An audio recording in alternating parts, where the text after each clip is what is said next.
The wind whipped around me as I stood on the rooftop of the luxury hotel, the sky overcast and heavy. I wasn't alone. A girl in a white wedding dress was teetering on the edge, blood soaking through the fabric beneath her stomach. Her cries cut through the air, raw, loud, terrifying. I could hear her pain, feel it like a blade through my chest. But it wasn't the horror of the scene that froze me. It was the man beside me, Ryan Mitchell. His eyes were fixed on the rooftop, his body tense, fingers twitching, jaw clenched like he was holding back a storm. I knew that look. Desperation, fear, guilt, and suddenly, I remembered everything. Not just this moment, but what came after. I had been here before, not metaphorically, literally. This was the day of my wedding, my first wedding, the day I lost everything. I wasn't sure how, but I had been reborn, thrust back into this nightmare. And this time, I wasn't the naive, hopeful bride waiting for her groom to return. I knew exactly what was about to happen. Ryan was about to run just like last time. He'd run straight into the arms of Emily Reed, the girl currently bleeding and crying on the rooftop. He would cradle her like a hero, while I was left alone at the altar, branded the villain. But this time, I wouldn't let him escape so easily. I reached out and grabbed his arm, hard. Ryan, where are you going? He jerked like I'd slapped him. His eyes flicked to mine, full of annoyance. Can't you see someone's about to jump? I have to help. You're not going anywhere, I said, voice calm but steely. My grip tightened. You're not abandoning me. Not again.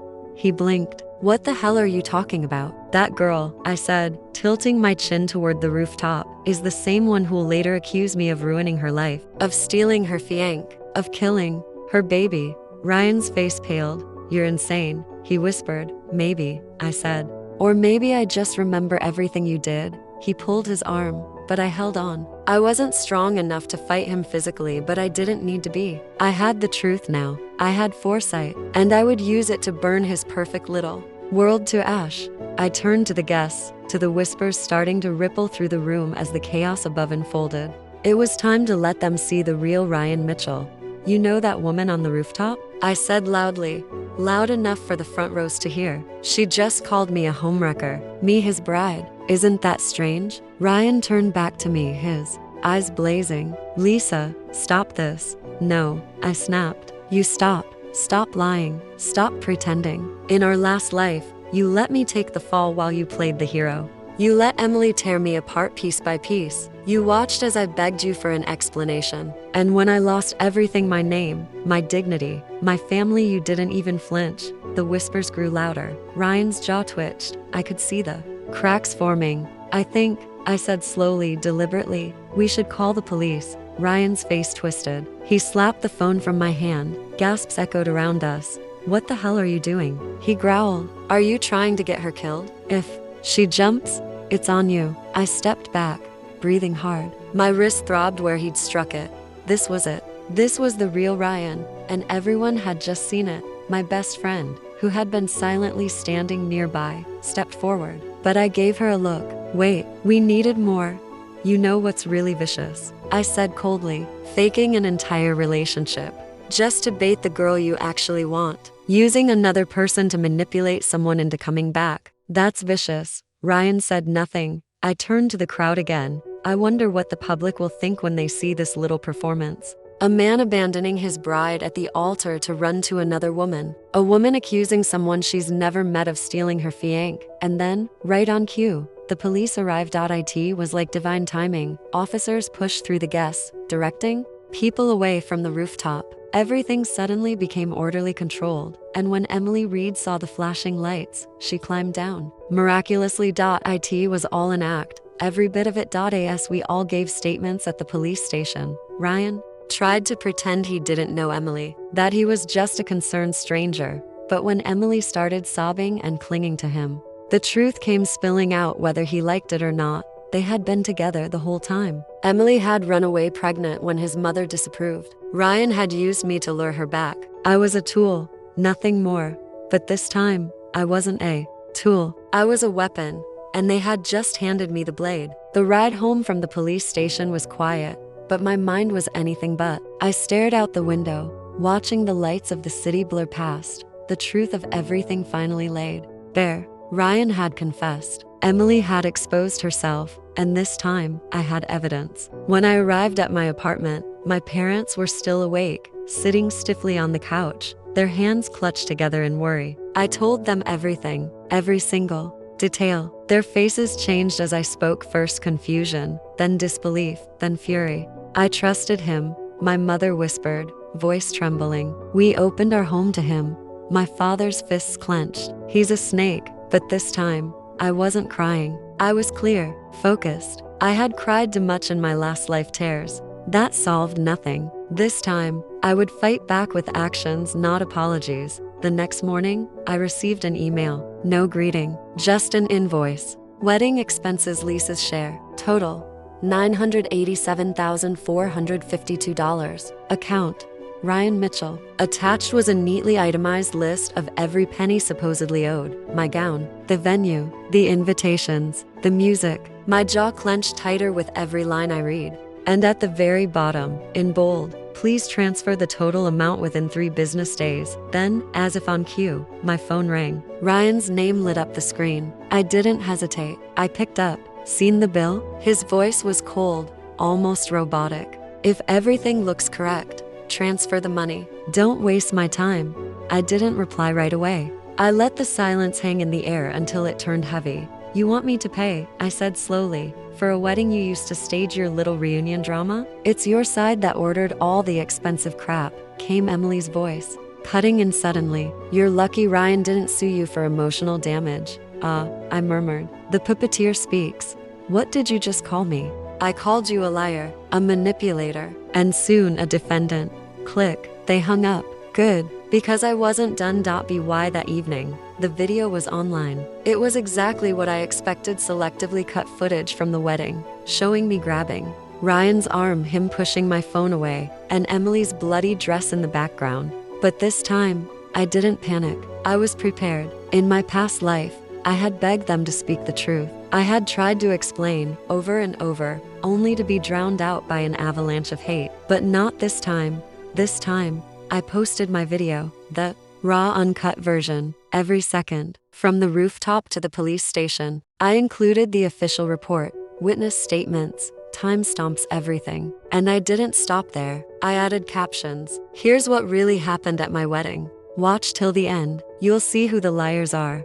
I didn't pay for exposure. I didn't need to, because when the truth is explosive enough, it carries itself. By midnight, the tide had turned, trending #3 on social media. "Emily lied. Lisa was right." Top comment: "Ryan used a whole human being as bait. Emily faked a miscarriage? This is insane." Another said, "This is worse than a soap opera. They belong in a courtroom, not on a wedding stage." I leaned back on the couch and exhaled. My hands trembled.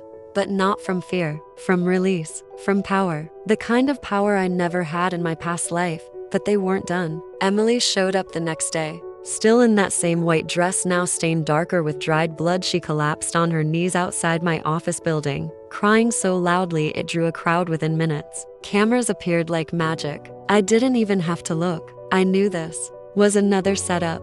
"Lisa shy," she wailed. "I was wrong. Please forgive me. Don't ruin Ryan's life. I was pregnant. My baby, he's gone." She lifted her skirt slightly, revealing the dried stains like a trophy. I didn't blink. Security asked me what to do. I nodded once. 2 guards stepped forward and gently pulled her up from the ground, ignoring her dramatic sobs. I followed, calm and composed. When I reached her, I took a tissue and gently wiped her tear-streaked face. Then I spoke loud enough for the bystanders and cameras to hear. "Miss Reed," I said sweetly, "I've never once blamed you. In fact, I should be thanking you."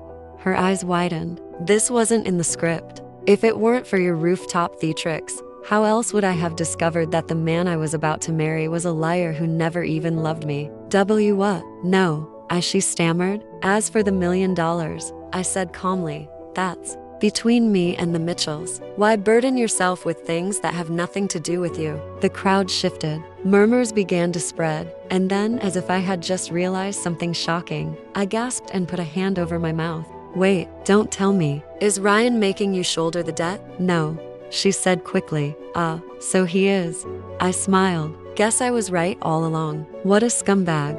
She couldn't stop me. I left her there, sputtering, surrounded by people who now looked at her with confusion instead of sympathy. And by the time she got home, the real video was already spreading her meltdown, her manipulations, her lies. I didn't spend a cent, but I used every dollar they had spent on exposure to carry my truth. And that night, I heard she smashed her phone against a wall. The next morning, I received a message from an unknown number. "Lisa, I need to talk. Please." I didn't respond, but I knew this wasn't over. It was just getting started.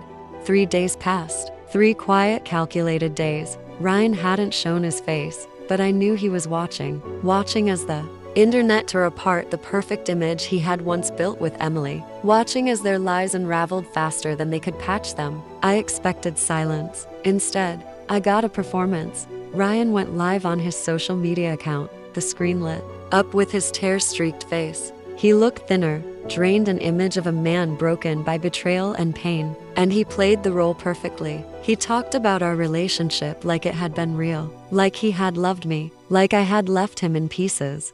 "We had something beautiful," he said, choking back a sob. "Lisa was kind and smart and everything I thought I needed, but my heart, it never stopped searching for Emily."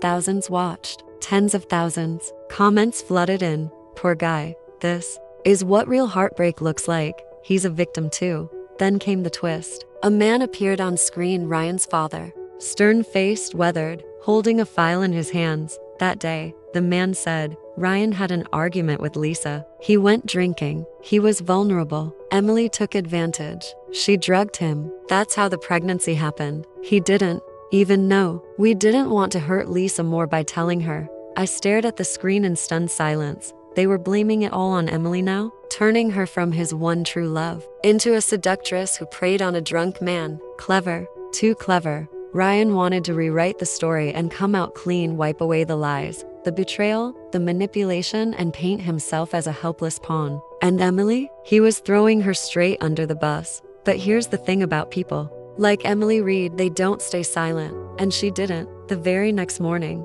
Emily posted a string of furious messages online. Her tone was manic, almost unhinged. "Ryan isn't a victim. Lisa is the homewrecker. I was with Ryan first. I had his baby. This world is full of hypocrites. I'm the lead in this love story, not some side character you get to throw away." She ended with a quote from a web novel, of course. "You're all just cannon fodder. Villains, background noise. I'm the heroine. I always win." And with that, Emily did what she always did best. She destroyed herself. Public sympathy dried up. Her rants gave the crowd a perfect target. Screenshots of her old lies spread like wildfire. Footage of her rooftop theatrics was dissected. People noticed the fake blood, the staged camera angles, the paid audience. The backlash hit her like a freight train. But I wasn't done. I had more cards to play, and I wanted them both to feel it. That evening, Ryan showed up at my front door. His eyes were bloodshot. He looked smaller somehow, like the weight of everything had finally sunk in. For a second, I saw the boy I once thought I could love, but that second passed. "Lisa," he said, voice barely above a whisper, "Emily's gone off the rails. She's breaking down. It's all spiraling. Can you just say something online? Clear things up. Make it stop?" I tilted my head. "You mean lie for you? Again? I never meant for any of this to happen," he said quickly. "We just wanted peace, closure." My laugh was bitter. "Peace? You humiliated me. In front of my family, my friends, the entire internet. You stood there while Emily called me a homewrecker and let me take the blame. You let the world think I murdered your unborn child." His jaw clenched. "That wasn't true. I know that now." "No," I snapped. "You knew it back then too. You just didn't care." He flinched, and for a moment, I thought maybe there was an ounce of shame inside him. But then he said it. "We were this close to being married. Doesn't that mean anything to you?" I stared at him like he'd grown to heads. "You used me. I didn't mean to. You proposed to me to lure her back. You let your family plan a wedding just to bait her into showing up. And now, you want me to fix it?" I took a step closer, voice low and ice cold. "Ryan, I wouldn't lift a finger if you were on fire." He tried to grab my hand. I stepped back and waved over the security guard at the gate. "Escort him out." As Ryan was dragged away, yelling my name, I closed the door gently, calmly, like it meant nothing, because it didn't anymore. A few Nights later, I got a call from my best friend. She was breathless. "Lisa," she said, "you're not gonna believe this. Emily's planning another wedding. With Ryan." I blinked. "What?" "Yep, same venue, same date, just 2 weeks later. She's going all out. I think she's trying to erase the last one, make it disappear." I almost laughed. They were doubling down, trying to rewrite the narrative, start fresh, as if the world had forgotten. "I want to ruin it," my best friend said. "What do you say? One last strike?" But I shook my head, smiling faintly. "No need. Just sit back and watch. I've got something better." The next day, I delivered a file to the Mitchells. It was thick, legal, undeniable. The truth behind Emily's so-called miscarriage, because I had investigated. I had traced her movements after she ran away, the clinic she visited, the man she had briefly lived with, the complications she ignored, the treatment she refused. Emily hadn't lost the baby because of stress or heartbreak. She lost it because she was careless and hiding something. And she had smeared me with that blood. Ryan's parents exploded. Their carefully curated public image, their sense of morality, it all came crashing down. They forbade the wedding. They threatened to cut Ryan off. And when he refused to break things off with Emily, they locked him in their home and cut off all contact. Emily lost her mind. She searched everywhere for him, called, texted, showed up at my door screaming like a banshee, but she never found him. And on the 4th day, when she reached her limit, she uploaded a video, blackmail, proof she had drugged Ryan again. This time, not to seduce him, but to humiliate him. She sent him into another man's room, filmed it, and used it as leverage. "Marry me," she hissed, "or I'll ruin you." But the joke was on her, because before Ryan could find a way to calm her down, she posted the video, out of rage, out of panic, out of madness. And I was ready. I boosted it, shared it, tagged every account they had once used to shame me. This time, the world saw them as the monsters, not me. Ryan couldn't escape. The moment Emily's blackmail video went live, everything shattered. Their staged fairy tale turned into public horror. News sites picked it up within hours. His name trended again, this time with words like predator, scandal, and abuse. His company issued a statement distancing themselves. Sponsors dropped him. Friends stopped picking up his calls. He became exactly what he tried, to make me untouchable. Emily disappeared for 2 days after that, probably hoping silence would kill the firestorm. But the internet doesn't forget. It feeds on blood, and they had plenty now. When she finally surfaced, her appearance shocked even her remaining defenders. Her eyes were bloodshot, her hair uncombed. The proud, icy Emily who once stared down at me from her pedestal had vanished. She looked haunted, like someone who'd lost control of her own game. Because she had .as for me, I kept moving forward. While their world burned, mine quietly flourished. I signed the lease for a new apartment, one with tight security cameras at every entrance, and guards who didn't hesitate to remove anyone who didn't belong. I was done being found. My parents, finally home from their trip abroad, cried when they saw me again. Not because I was broken, but because I wasn't. They could see it now. I was whole again.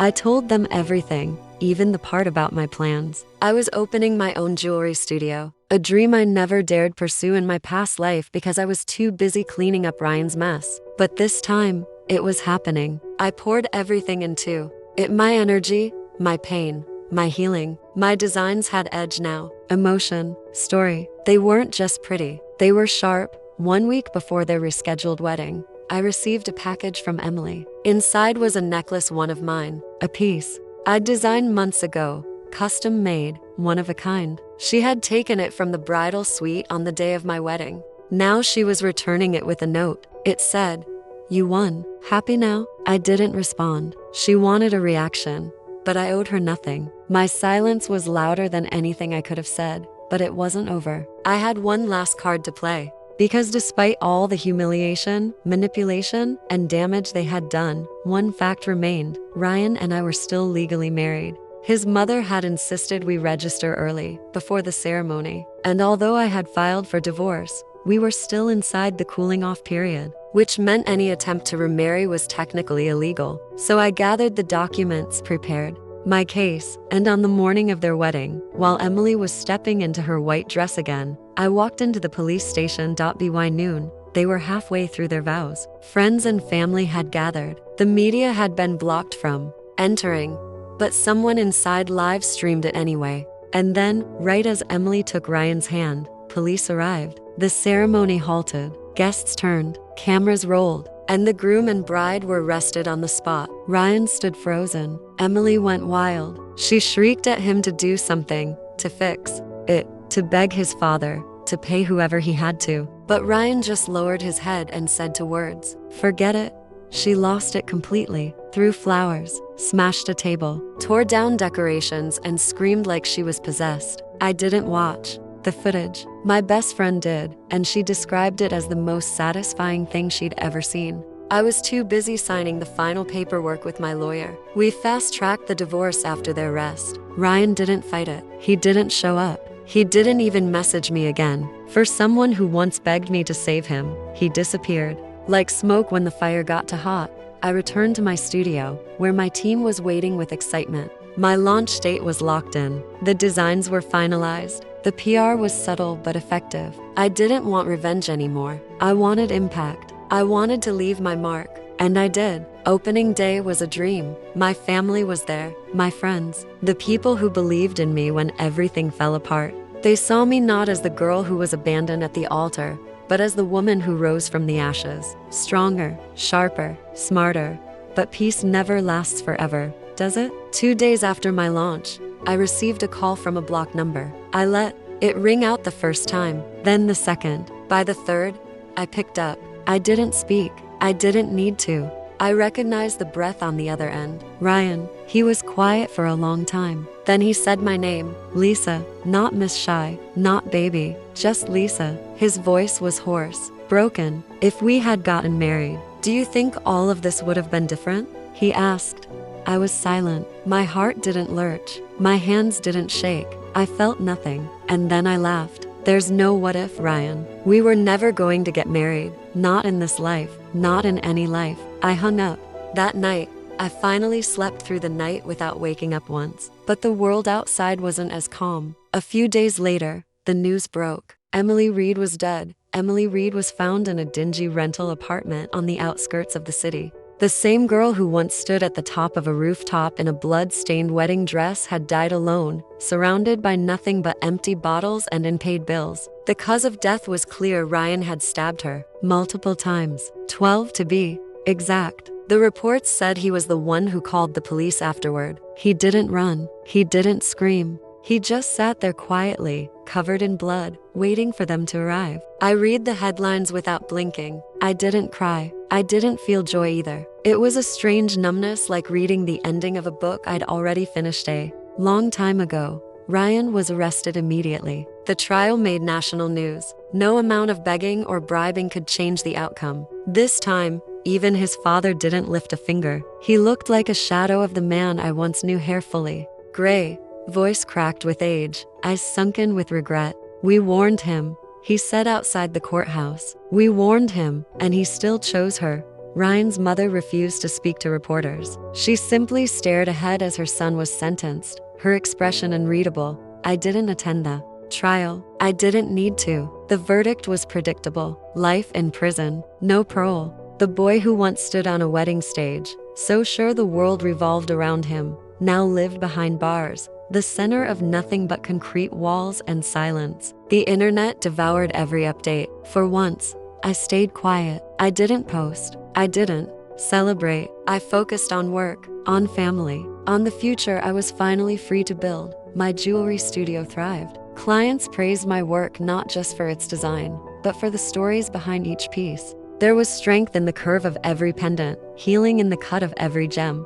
One reviewer wrote that my designs looked like they had been carved out of someone's survival. I saved that line, framed it, because it was true. My best friend came by often, dropping off pastries and stories from the outside world. Every time she looked at me, she smiled in a way that told me she finally saw me for what I was. Not a victim, not a headline, but a woman reborn.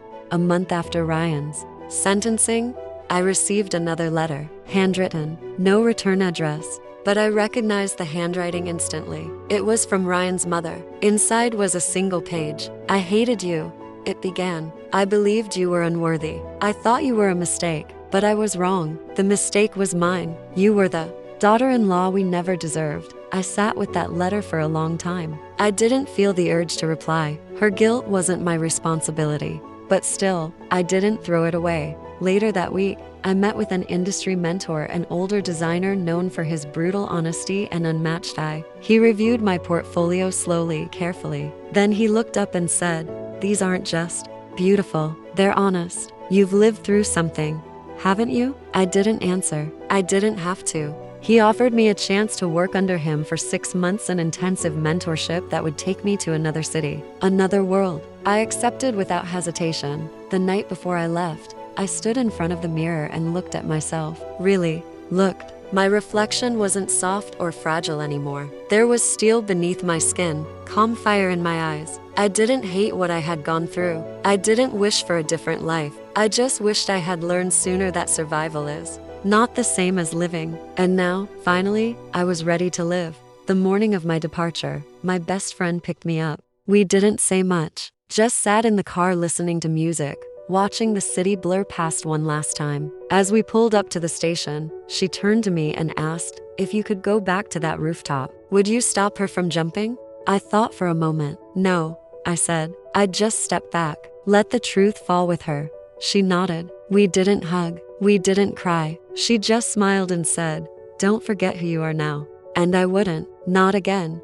The train pulled away, the city shrinking behind me. For the first time in a long time, I felt like I was moving forward without looking over my shoulder. My past didn't haunt me anymore. It reminded me that love without truth is manipulation, that silence in the face of injustice is complicity, that sometimes being reborn doesn't mean starting over, it means burning down the old life so something new can grow. And I was ready, more than ready.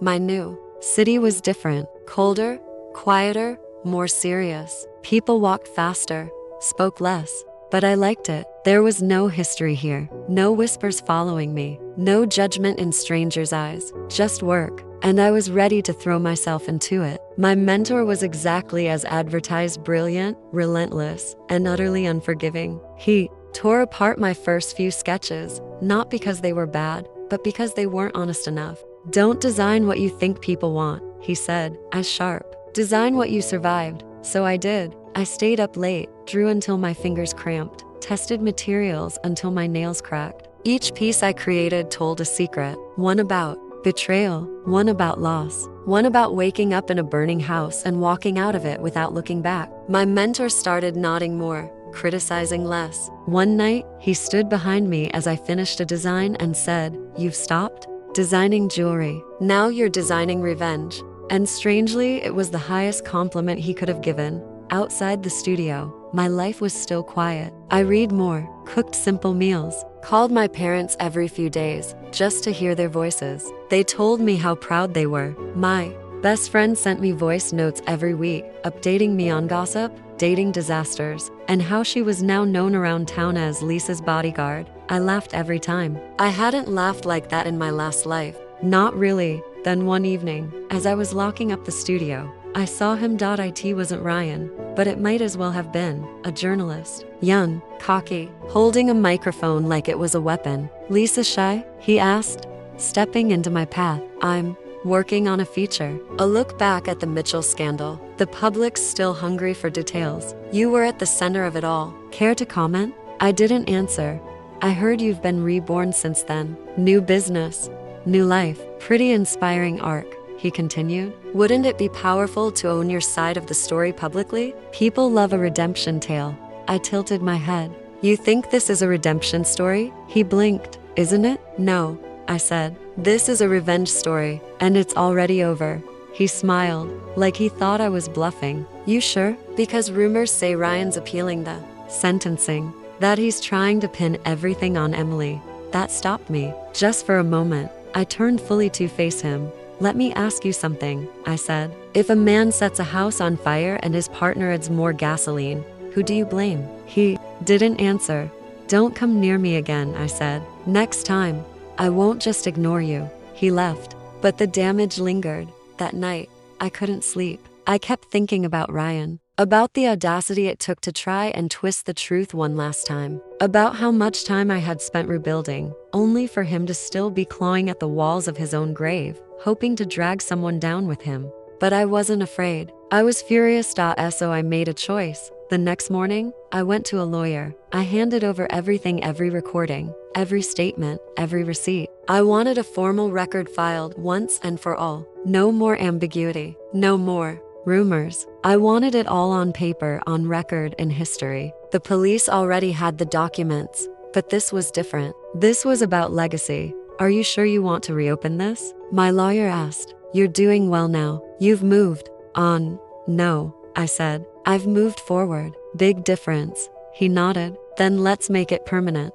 A week later, my formal testimony was submitted to the court. It wasn't emotional. It was cold, precise, like a blueprint of the truth. I detailed how Ryan had knowingly manipulated me, staged a fake engagement, and used my wedding to bait a woman he claimed to love. I included Emily's confession, the police video, even the forensic evidence that proved her miscarriage happened long before the wedding. And I included my own, a quiet footnote about the night I crashed my car after days of being vilified online, about the hate messages, the death threats, the strangers who spit at me on the street. I explained how a lie carefully curated by Ryan and Emily had almost ended my life, and then I ended it with one line. They told me I deserved it, that I wasn't the real bride, that I was just a stepping stone. I'm done letting them write the story. The document went viral within hours. I hadn't planned to post it, but someone did. My lawyer, maybe, or someone inside the court. It didn't matter.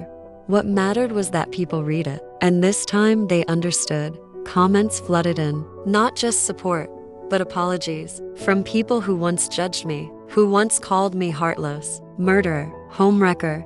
Now they called me something else, survivor. After the statement went public, something in the air changed. Not just online, but in real life. I could feel it when I walked into a room, when I met new clients, when strangers whispered my name with a different tone. People no longer looked at me like I was a cautionary tale. They looked at me like I had survived something impossible, like I was proof that you could lose everything and still rise. And while I didn't need their validation, I couldn't deny the quiet relief it brought. For the first time, my name wasn't attached to scandal. It was attached to strength. My studio gained traction faster than I expected. Orders flooded in. Influencers reached out. Magazine editors asked for interviews. I declined most of them. I didn't want to become a celebrity. I wanted to stay an artist. But one request stood out. It came from an art-focused magazine, known for its integrity, not gossip. The journalist's email was simple. Your designs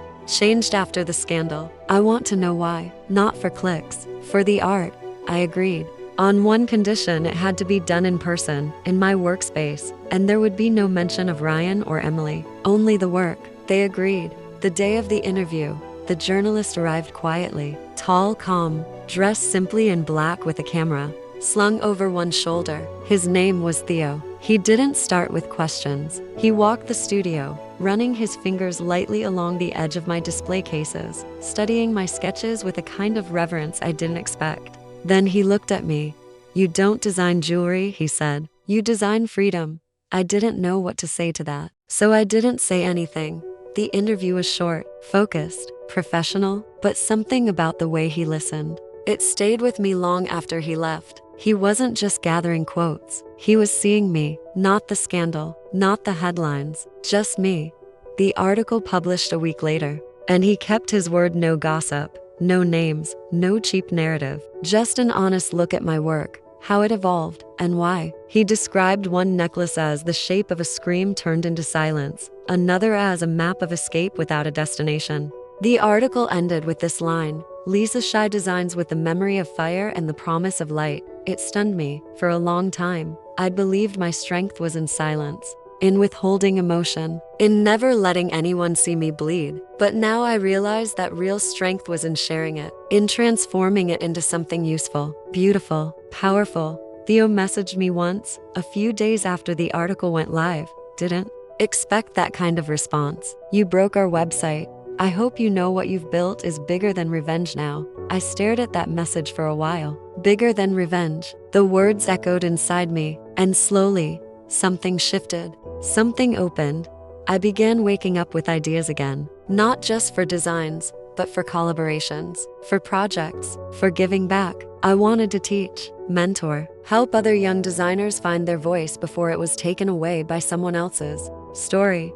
And then one day, a small package arrived at my studio. No return label, just a velvet box inside, and a note. It was from one of my earliest clients, someone I had custom designed a ring for years ago. Her story had been quiet, nothing dramatic. She had commissioned the piece after leaving an emotionally abusive marriage. I'd never heard from her again. The note read, "I left that day with your ring on my finger and strength in my chest. Just wanted you to know I opened my own gallery last week. Your design sat in the front window. Thank you for showing me it's okay to start over." I closed my eyes and held the box to my chest, not because I was sad, but because I was finally, fully free. Ryan was a ghost now, a name spoken only in news updates and cautionary documentaries. Emily was a tragic tale, a caution sign. Together, they had written a story so toxic it consumed them, and the world finally saw it for what it was, a lie dressed in white, soaked in blood. But I had built something real, something that would last. My best friend visited again. She looked around the studio, nodded at the waiting orders, the shelves full of half-finished pieces, and smiled. "I remember when you couldn't even stand in front of a crowd without shaking," she said. "I still shake," I replied. "I just don't let it stop me." We laughed. Then we went quiet. She glanced at my phone, where Theo's message was, still pinned at the top. "He seems thoughtful," she said carefully. "He is. You're allowed to start again, you know," she said. "Even with love." I didn't reply. But later that night, I found myself staring at the screen, rereading our old messages. I typed one word, "coffee." His reply came seconds later, "Name the time."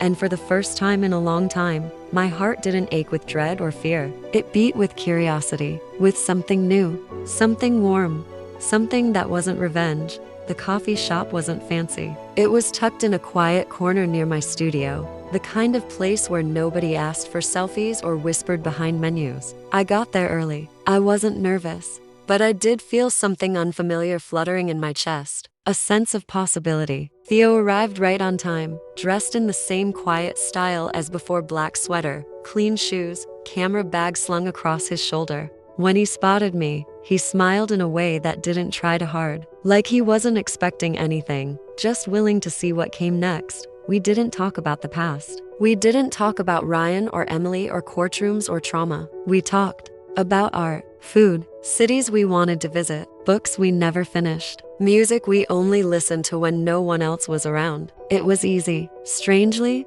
beautifully easy. I didn't need to perform or protect myself. I didn't have to anticipate manipulation. For once, I was simply allowed to be.